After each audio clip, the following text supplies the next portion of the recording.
Hey, beautiful people. Welcome to episode 13 of Credit 101. Now, in this episode, we're going to talk about the FICO Resilience Index.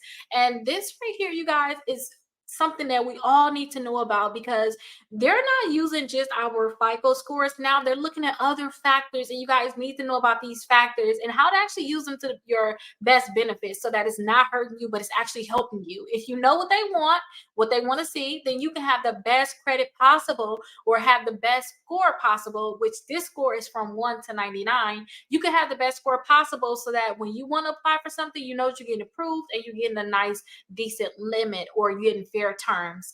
Now, let's go ahead and check out the website. So I went and I pulled this up. And this is what the website actually looked like, you guys. So this is what you guys are going to see on the website. Now, this is the FICO Resilience Index. Now, with this index, you guys, they're basically saying or how resilient you are if there were to be a downturn. Okay. So, again, it's from a scale 1 to 99. The lower values representing that you can actually handle it. You can handle something that was to happen. Okay. So, say if it was a downturn in the market, especially knowing that everybody's saying, oh, it's gonna crash, it's gonna crash. They want to know how good you're gonna be. How can you handle all your debts if there was to be a crash? So that's what this is, the FICO resilience score. So I actually made sure I put a little notes down about it. So I kind of want to read these different things to you. So I want to talk about the score so you guys can know where the scores is at. And then also I want to talk to you guys about what you need to do to make sure that your score is high, because that's all you need to do. You need to make sure that your scores are high. Again, your scores are between 1 and 99. So if you guys have a score of 1 through 44, that means you're more resilient.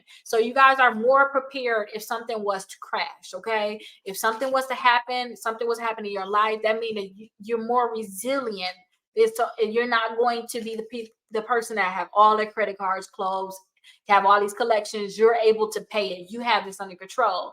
The next one is 45 to 59. That means you're moderate. So moderate means that something may happen, but it ain't gonna be that major. You're still kind of good. Okay, that's what that is going to mean. Now, 60 to 69, your sensitive risk. So that means that if you guys have that, that means that you gonna have something happen. Like it's gonna be, but it don't have to be severe. Okay. Now 70 to 99, that means it's gonna be severe. Everything collapsing. You're not gonna be able to pay anything. You probably have to file bankruptcy. This is very, very bad when you're at this place. Okay. That means you're not gonna be unable, you're gonna be unable to recover from this. Okay. And that's what this is going to tell them by looking at your score. So I don't want everybody to be 1 through 44. Okay. So this is some things I want.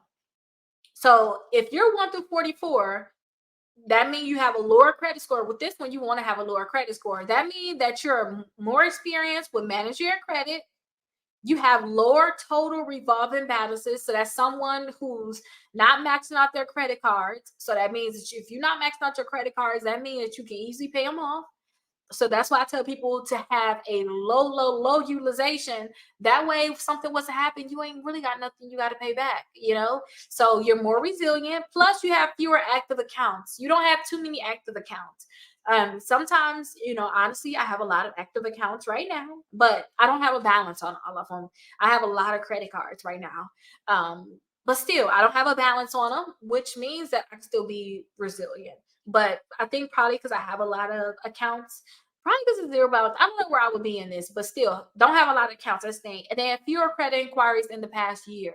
So if you guys have a lot of inquiries within the past year, that means that you guys are not resilient, okay? But you guys need to know more about this. Definitely Google it. Google the resilience index, because sometimes you're going to wonder, why did I get denied? Why did I get denied? Not knowing that they're looking at other factors, okay? They're looking at other things. They're not just looking at your FICO score. So keep this in mind, you guys. I just want to tell you guys about this so you can know about it. Now let's talk about the type of accounts, the negative accounts and the decisions that's on your credit reports, because that's going to be very, very important. I'll see you guys in episode 14.